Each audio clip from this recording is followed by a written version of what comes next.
کمرے میں نیم تاریکی تھی۔ بالکونی کا دروازہ اگرچہ اندر سے بند تھا لیکن سامنے سے پردہ ہٹا دیا گیا تھا، جس کی وجہ سے کان سے چھن کر روشنی سیدھی لکڑی کے فرش پہ بکھر کر کمرے میں پھیل رہی تھی۔ فلک نے کمرے پہ ایک طائرانہ نظر ڈالی۔ کمرے میں ایک گول جہازی بیڈ پڑا تھا جس کی پشت چاکلیٹ براؤن تھی۔ اسی رنگ کے چاکلیٹ براؤن پردے تھے اور کھڑکی کے بائیں جانب رائٹنگ ٹیبل تھی جسے پردوں سے کنٹراسٹ کرنے کے لیے سفید رنگ میں رکھا گیا تھا۔ کمرے کی تمام چیزیں سفید اور چاکلیٹ براؤن تھیں۔ بیڈ کی پشت اگرچہ براؤن تھی تو بیڈ پہ چادر سفید بچھی تھی۔ اسی طرح کمرے میں ہر چیز ترتیب لیے ہوئے تھی۔ فلک نے مسکرا کر داد دینے والے انداز میں سراہا اور پھر جوتوں والے ریک کی جانب بڑھی۔ سب سے پہلے اس نے جوتوں والے ریک کو زمین بوس کیا۔ یہ اس روز کی بے عزتی کا چھوٹا سا بدلہ تھا۔ مجھے کہہ رہا تھا بدتمیز اکڑو، اب مزہ آئے گا جب اپنے کمرے کی ابتر حالت دیکھے گا۔ سمجھتا کیا ہے خود کو، ہے کیا چیز؟ فلک سلطان کو مذاق سمجھ رکھا ہے۔ منہ میں بڑبڑاتے اس نے جوتوں کے ریک کو گرانے کے بعد جب دل میں سکون محسوس نہ کیا تو اس کے بوٹ کو پاؤں کے نیچے اچھے طریقے سے کچل ڈالا۔ جوتا منہ بسوڑتا اپنی بدقسمتی پہ رو رہا تھا کہ آخر کس بلا کے ہتھے چڑھ گیا۔ جب جوتے کی حالت بگاڑ کر بھی محترمہ کے دل نے کہا نو مور تو وہ سیدھی اس کے قد آدم وارڈروب کی جانب بڑھ گئی۔ اس نے جیسے ہی وارڈروب کھولی خوشبو کا ایک جھونکا جیسے اٹھا تھا۔ یقیناً وہ بہت زیادہ خوشبو استعمال کرتا تھا۔ فلک کو ایک لمحے کو لگا جیسے وہ اس کے پیچھے کھڑا تھا۔ اس نے گڑبڑا کے پیچھے دیکھا مگر مخص یہ اس کا وہم تھا۔ اس نے اس کی نیلے رنگ کی برانڈڈ شرٹ باہر نکالی اور دانت کو استعمال میں لاتے ہوئے شرٹ کے اوپر کے 3 بٹن توڑ دیے۔ لو پہننا اب لنگڑی شرٹ۔ ہنسی کو روکتے ہوئے اس نے منہ میں بڑبڑا کر کہا اور پھر اسی استری شدہ شرٹ کو ہینگر میں واپس لٹکا دیا۔ جب اس کام سے بھی دل پہ جلتے کوئلے نے ٹھنڈا ہونے سے انکار کر دیا تو فلک بی بی نے ڈھیٹ بن کے تمام ریکارڈ توڑتے ہوئے اس کی کالی استری شدہ شرٹ اٹھا لی۔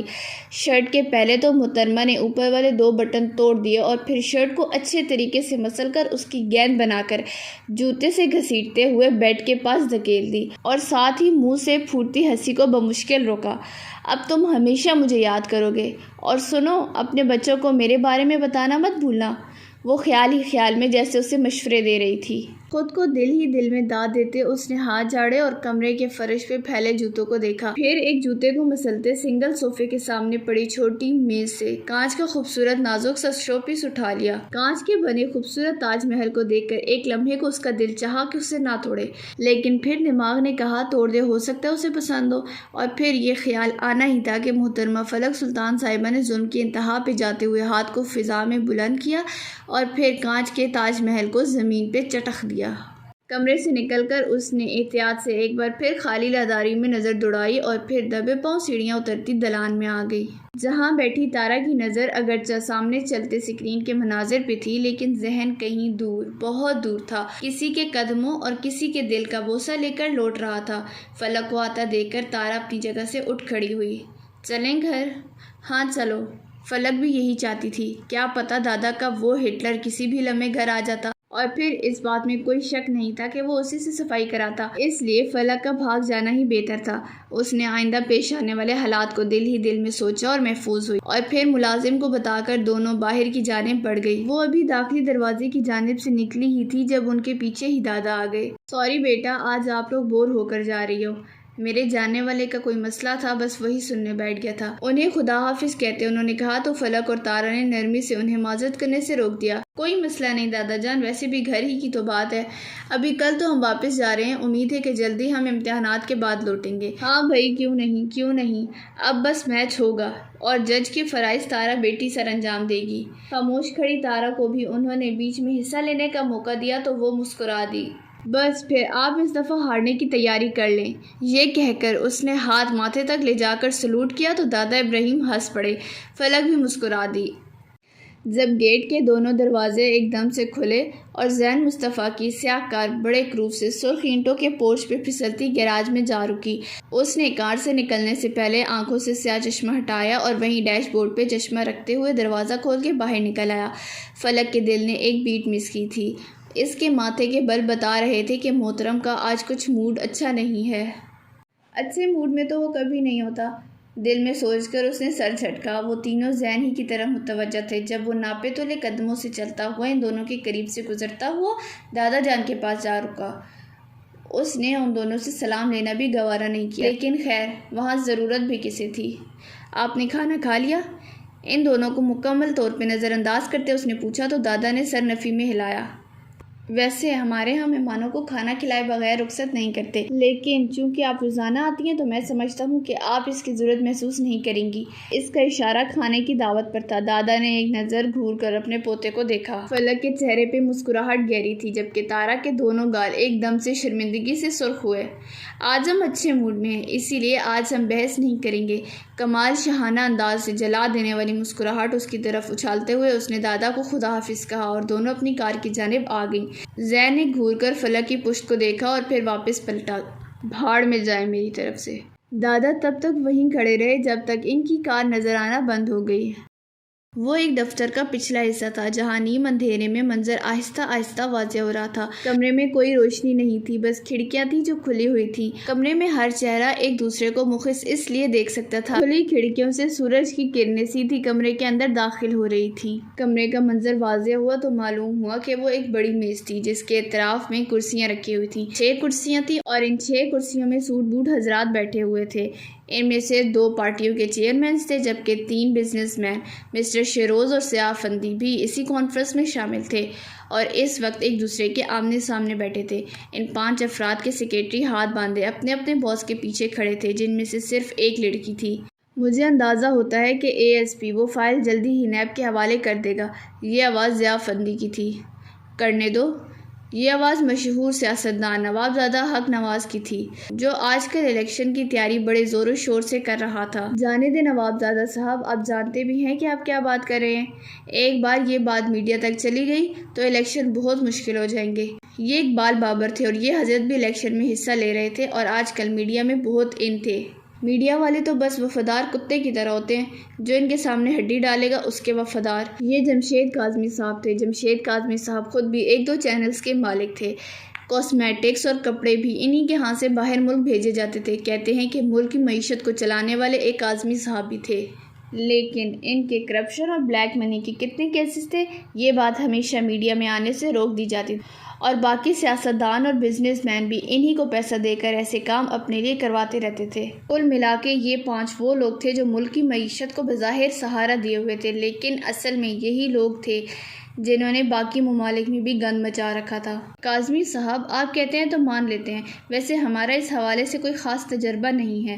ضیاء صاحب نے ہنس کر کہا تو باقی تمام حضرات کے چہروں پہ مسکراہٹ رنگ گئی، جبکہ کاظمی صاحب نے بس پہلو بدلا تھا۔ دیکھیں ابھی تک فائل سامنے نہیں آئی ہے اور اگر آئی بھی تو ہم اسے میڈیا تک آنے نہیں دیں گے، اور پھر سیاستدان تو جانتے ہی ہیں کہ دشمن کی کون سی چال کو کس وقت پلٹنا ہے۔ آپ بس بے فکر ہو کر الیکشنز کی تیاری کریں۔ اس بار اسمبلی میں 2 سیٹیں ہماری ہی ہونی چاہیے۔ مسٹر شیروز نے گلا کھنگار کر تمام حضرات کو سمجھانا چاہا تو سب متفق نظر آئے سوائے ضیاء افندی کے۔ اس بار سننے میں آیا کہ ASP بہت الٹی کھوپڑی کا ہے، اس کے علاقے میں بھتہ خوری بھی بالکل بند ہو چکی ہے۔ کافی لوگ اس سے پریشان ہیں، نہ آؤ دیکھتا ہے نہ تاؤ، بس مارنا شروع کر دیتا ہے۔ یہ تو کوئی عقل مندی کی بات نہ ہوئی نا ضیاء صاحب، آپ نہیں جانتے ایسے لوگوں کے تو پھر دشمن بھی بہت ہوتے ہیں۔ کب کس وقت کون انہیں مار دے کون بتا سکتا ہے۔ مونچھوں کے نیچے ہونٹ بڑے ذومانی انداز میں مسکرائے تو وہاں بیٹھے افراد کے ہونٹ بھی کھنچے چلے گئے۔ شہروز اکرم کسی چیز کی ٹینشن لیں، یہ تو ناممکن تھا۔ زیادہ پڑپڑائے گا تو گولی مار دینا سالے کو، اور فائل کب اور کیسے غائب کرنی ہے یہ کوئی بڑی بات نہیں ہے۔ کاظمی صاحب بھی شیروز اکرم کے حامی تھے۔ ضیاء صاحب پرسکون ہو گئے، اب وہ 5 ایک ساتھ تھے۔ ویسے کچھ پتہ کیا آپ نے کہ یہ سورما ہے کون؟ ضیاء صاحب نے ہنس کر سر جھٹک دیا اور پھر پیچھے کھڑے اپنے سیکرٹری کو ایک انگلی سے اشارہ کیا۔ دلاور تیزی سے آگے بڑھا اور ہاتھ میں پکڑی فائل سامنے کھول کر رکھ دی۔ وہاں موجود تمام افراد نئے ASP کے متعلق بات چیت اور رائے دینے میں مصروف تھے جب شیروز اکرم کے سیکرٹری کے ہاتھ میں پکڑا فون گنگنایا۔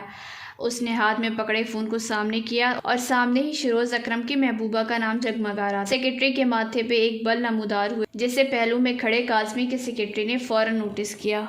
وہ شیرازی صاحب کے پیچھے جگہ چھوڑتی راہداری میں نکل آئی۔ جی میم، لہجے میں بہت نزاکت تھی۔ ماہم شیروز کہاں ہیں؟ نزاکت سے جھنجھلا کر دوسری جانب سے کہا گیا تو ماہم نے بمشکل خود کو کچھ کہنے سے روکا۔ میم سر میٹنگ میں مصروف ہیں، کوئی اہم پیغام ہے تو دے دیں۔ میں ان کے فارغ ہوتے ہی ان تک پہنچا دوں گی۔ نہیں، اس کی ضرورت نہیں ہے، بس جب وہ فارغ ہو جائیں تو ان سے کہنا کہ مجھے میسج کر دیں، میں خود ہی ان سے بات کر لوں گی۔ اداسی سے کہہ کر انہوں نے فون رکھ دیا تو ماہم سر جھٹک کر واپس اندر کی جانب بڑھ گئی۔ محبت ہار کر دل نے بہت کچھ سہنا سیکھ لیا۔ حنان انہیں ہاسٹل لے کر آیا اور سارے راستے وقفے وقفے سے فلک سے بات چیت کرتا رہا۔ اس کے لہجے میں موجود فلک کے لیے محبت اور بےتابی تارا سے چھپ نہیں سکی۔ وہ بہت کچھ سوچے بیٹھی تھی، بس روتے ہوئے دل کو مخ سلا کر رہ گئی۔ سارے راستے اس نے پچھلی سیٹ کی جانب ذرا لمبے بھر کو بھی توجہ نہ دی، اور اترتے وقت جب تارا نے افسردہ دل سے اسے خدا حافظ کہا، تارا کو یاد آیا کہ حنان نے فلک کو کال کرنے کا کہا تھا اور جواب میں فلک نے اسے نظر انداز کر دیا۔ سارے راستے حنان ہی وقتاً فوقتاً فلک سے بات چیت کرتا رہا۔ فلک نے خود تو ایک بار بھی اسے نہیں بلایا تھا، لیکن حنان پر تو جیسے فلک کی محبت کا جنون سوار تھا۔ فلک لاکھ اس سے سخت لہجے میں بات کرتی، لاکھ اس سے نظر انداز کرتی، وہ کبھی بھی کسی کے سامنے فلک کی عزت کو کم نہیں کرتا تھا، چاہے جواب میں اسے کیسا بھی رویہ رکھتی ہو۔ جیسے تارا حنان سے محبت میں دیوانی تھی، ویسے ہی حنان فلک کا دیوانہ تھا، جنونی تھا اس کا۔ اس نے اگرچہ خود پہ ایک لحاف ڈال رکھا تھا، لیکن یہ بات صرف وہ اور اس کا خدا جانتے تھے کہ وہ کسی دیوانوں والی محبت میں مبتلا تھا۔ بعض اوقات فلک کا رویہ دیکھ کر اسے بہت تکلیف ہوتی تھی۔ اس کا دل چاہتا تھا کہ وہ ایک دفعہ فلک کو جھنجھوڑ کر پوچھے کہ کیوں اس کے ساتھ ایسے کیوں پیش آتی ہے، کیا محبت کرنے والوں کے ساتھ ایسے رویے رکھے جاتے ہیں؟ لیکن وہ تو مخص وقتی تھا، وہ ہمیشہ سر جھٹک دیتا تھا، اور اس بات اور اس یقین سے دل کو تسلی دیتا تھا کہ وہ شادی کے بعد ٹھیک ہو جائے گی۔ یقیناً یہ رشتہ اس کے لیے غیر یقینی سا تھا۔ وہ حالات کے ساتھ چلنے کی کوشش میں ہے، وہ شادی کے بعد ٹھیک ہو جائے گی، وہ اسے ٹھیک کر لے گا، اسے کامل یقین تھا، لیکن شاید وہ بھول چکا تھا کہ کائنات میں کچھ بھی کامل نہیں ہے سوائے اللہ تعالیٰ کی ذات کے۔ زین نے ایک بڑی سی انگڑائی لے کر تھکی کمر کے تمام بل نکالنے کی کوشش کی، ہاتھ میں پکڑی اخبار کو موڑ کر پکڑا اور پھر کمرے کے دروازے کا ہینڈل پکڑ کر گھما دیا۔ دروازے پہ وزن ڈالتے ہی دروازہ کھل گیا اور تاریک کمرہ اس کے سامنے تھا۔ اس نے ہاتھ بڑھا کر وہیں راداڑی میں کھڑے کھڑے دیوار گیر سرکٹ کے بٹن گردائے تھے۔ سویا کمرہ ایک دم سے جاگ اٹھا، کمرہ ایک دم سے روشن ہوا تو زین نے ایک لمحے کو آنکھوں کو جھپکا، اور جب آنکھیں کھولی تو سامنے کا منظر اس کے سارے طبق روشن کرتا چلا گیا۔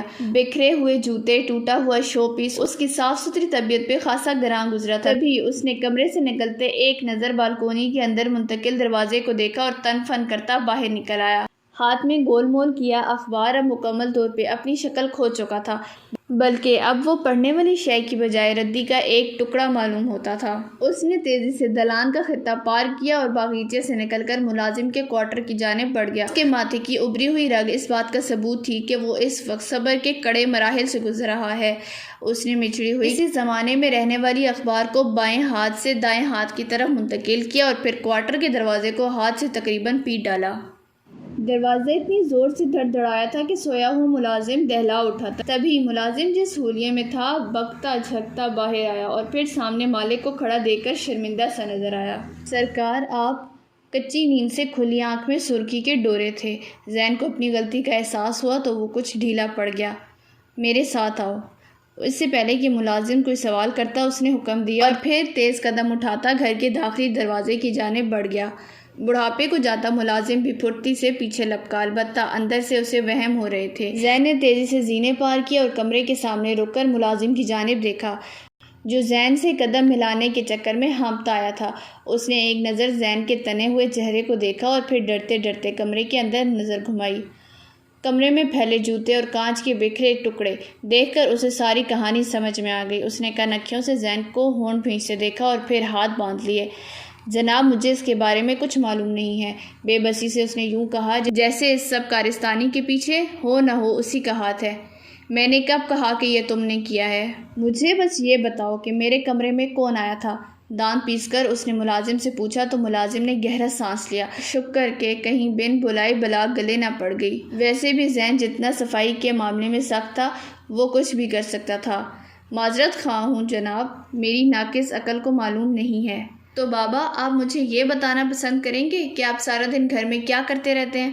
میرے کمرے میں ایک شخص آیا، اس نے کمرے کی تلاشی لی اور چلا بھی گیا، لیکن آپ کی ناقص عقل کو علم ہی نہیں ہے۔ کمال ضبط سے کام لیتے اس نے طنز کیا تو سامنے کھڑے ملازم نے شرمندگی سے گردن جھکا لی اور بولا تو لہجہ کمزور تھا، معذرت سرکار۔ بابا، آپ کی معذرت کا میں اچار ڈالوں؟ آپ کی ایک ذمہ داری ہے اور آپ اسے بجائے پورا کرنے کے بعد معذرت پہ معذرت ڈال رہے ہیں۔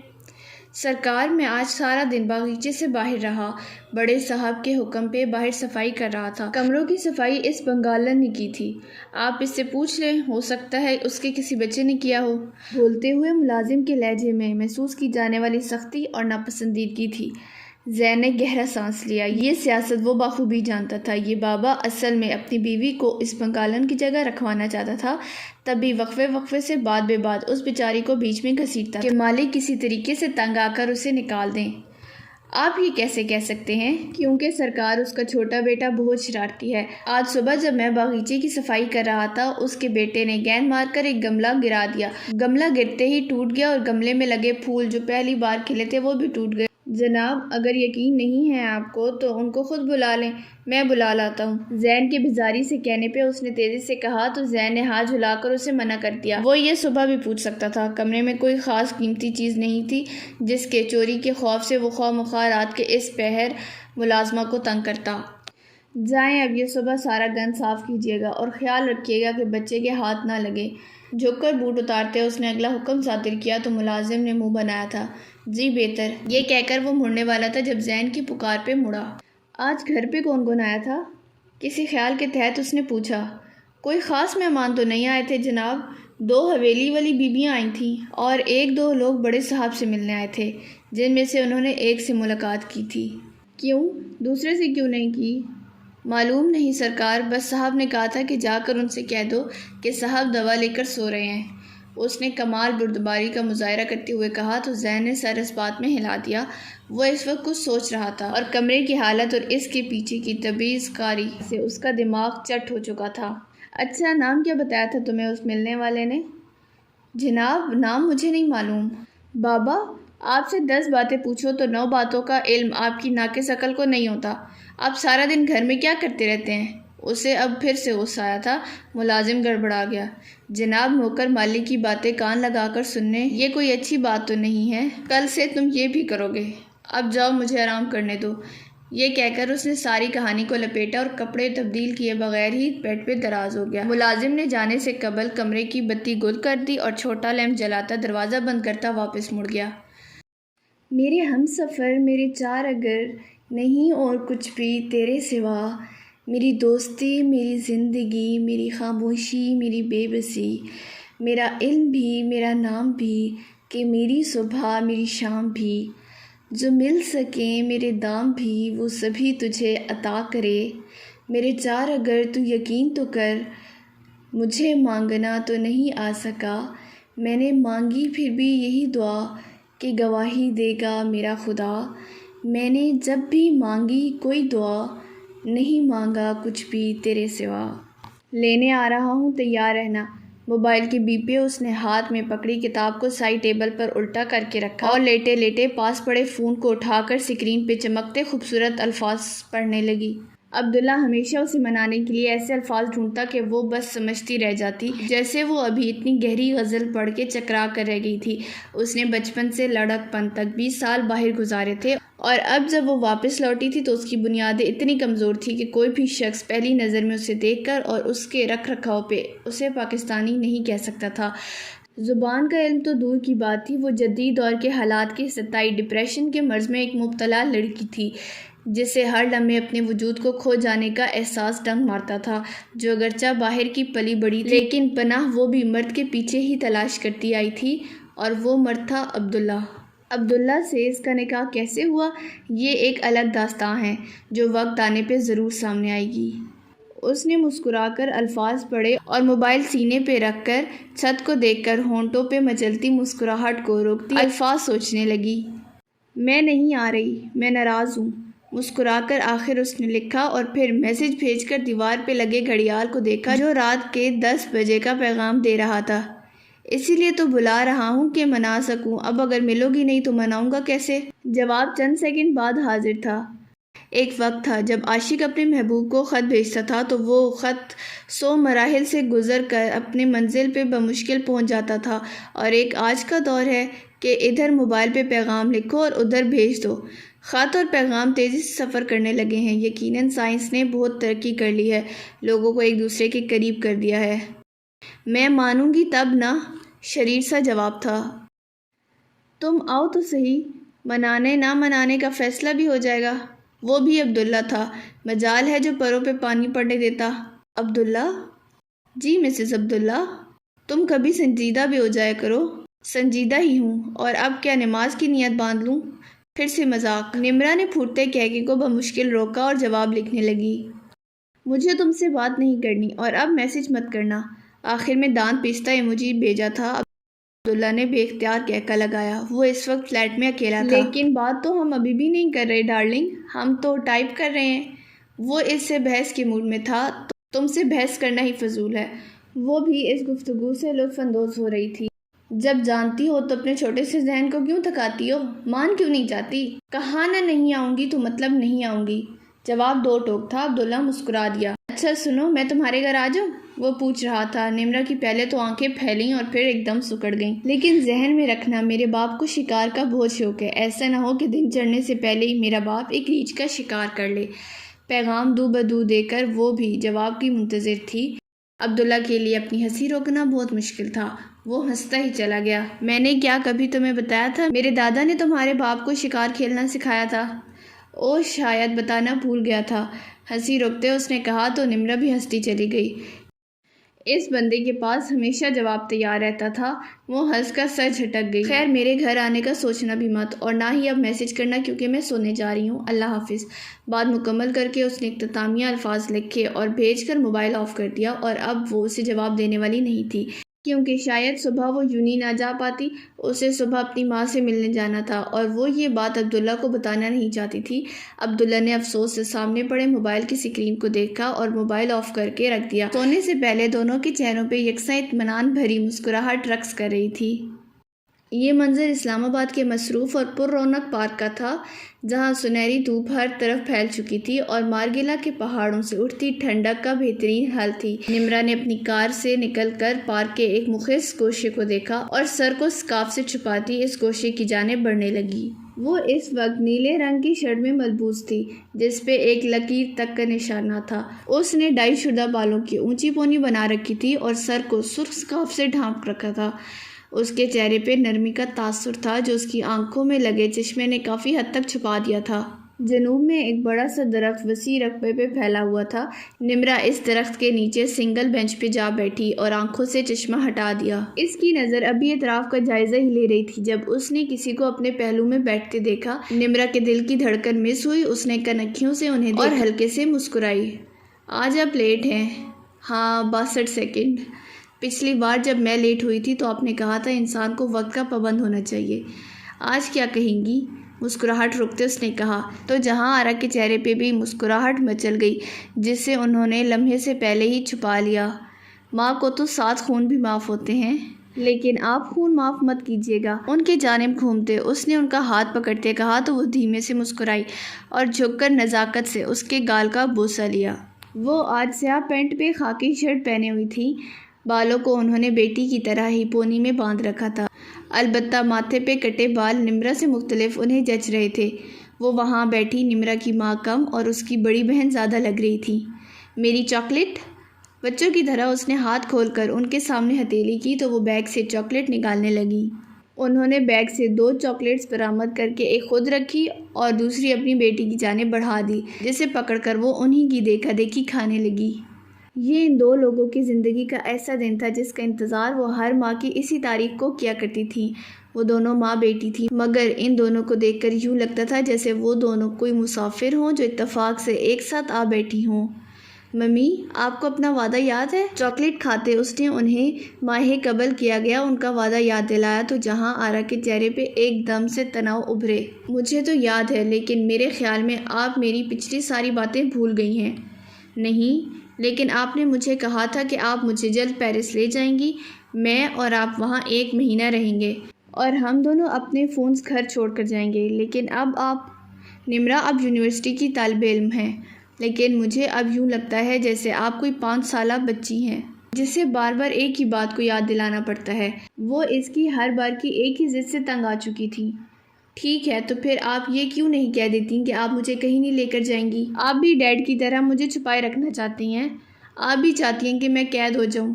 ایک آنسو بہت آہستگی سے اس کی آنکھ سے پھسل کر اس کے گال پہ بہہ گیا، جہاں آرا نے ہونٹ بھینچے۔ نمرا، آپ غلط سمجھ رہی ہیں۔ آپ جانتی تو ہیں کہ ایسا کچھ نہیں ہے۔ اگر ایسا ہوتا تو میں آپ سے ملنے کبھی بھی نہ آتی، بلکہ اب تک شادی بھی کر چکی ہوتی۔ لیکن آپ ہر بار ایک ہی بات کر کے مجھے تکلیف دیتی ہیں۔ تو ممی اب آ کیوں نہیں جاتی یہ سب کچھ چھوڑ کے؟ ان کا ہاتھ تھامتے اس نے التجائی لہجے میں کہا تو وہ گہرا سانس لے کر رہ گئی۔ وہ اسے اب سمجھانے کی پوزیشن میں نہیں تھی، بس خاموش رہی۔ پلیز ممی آ جائیں واپس، آپ اور میں ادھر سے ہمیشہ کے لیے چلے جاتے ہیں، پلیز نا۔ ان کا ہاتھ پکڑے کسی بچے کی طرح وہ ضد کر رہی تھی۔ ایک بار کہی ہوئی بات آپ کو سمجھ نہیں آتی؟ یہ آپ کے اور میرے لیے محفوظ نہیں ہے۔ آپ مجھ سے ایک ہی بات کیوں کرتی ہیں؟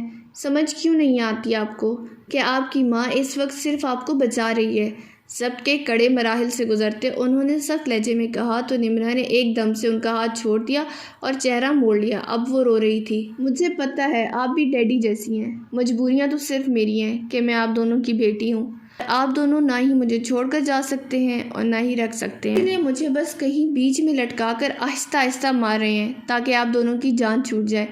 بہت دکھی دل کے ساتھ یہ سب اس نے کہا تھا جو وہ کہنا نہیں چاہتی تھی، جہاں آرا کے دل میں جیسے ایک طوفان اٹھا تھا جو ایک دم سے کہیں گہرائی سے اٹھا۔ انہوں نے ہونٹ بھینچ کر بینچ کو مضبوطی سے تھام لیا۔ ایسا کچھ نہیں ہے، آپ جانتی ہیں، بولی تو ان کا لہجہ کمزور تھا۔ نمرا نے ناراضگی سے سر جھٹکا۔ میں آئندہ آپ سے ملنے نہیں آؤں گی۔ اگر آپ دونوں کو میری پرواہ نہیں ہے تو مجھے بھی کسی کی پرواہ نہیں ہے۔ اس نے فیصلہ سنا دیا، مگر وہ پھر بھی یہ نہ کہہ سکی کہ اسے ان کی پرواہ نہیں، لیکن یہ جھوٹ تھا۔ پلیز نمرا، آپ مجھے بے بس مت کریں، بے بسی سے چور لہجے میں انہوں نے کہا تو نمرا نے ہونٹ بھینچ کر انہیں دیکھا۔ پھر چلیں، میں ہر صورت پیرس جانا چاہتی ہوں۔ اگر آپ نہ آئیں تو میں اکیلی چلی جاؤں گی، اور میں وعدہ کرتی ہوں کہ میں کبھی بھی آپ کو اپنی شکل نہیں دکھاؤں گی۔ ضدی لہجے میں کہتی وہ بالکل انہیں اپنے باپ کا روپ لگی تھی۔ انہوں نے آہستگی سے بینچ چھوڑ دیا اور ہاتھ گود میں رکھ لیے۔ ان کی نظر اب سامنے درخت پہ جس کے ایک گھونسلے پہ بیٹھی چڑیا انہیں بالکل اپنا آپ لگی تھی۔ ٹھیک ہے، آپ اگلے ہفتے اپنی تیاری مکمل کر لیں، ہم ڈنر لی گیبریل میں ہی کریں گے۔ مختصر فیصلہ سنا کر انہوں نے ایک نظر اسے دیکھا اور پھر کچھ بھی کہے بغیر آنکھوں میں چشمہ لگاتی وہاں سے اٹھ گئیں۔ نمرا نے مسکرا کر آنسو صاف کیے۔ میں جانتی ہوں ممی، آپ مجھ سے ناراض ہو کر گئی ہیں، لیکن مجھے یقین ہے میں آپ کو منا لوں گی۔ سوچ کر اس نے آنکھوں پہ چشمہ لگایا اور وہاں سے اٹھ گئی۔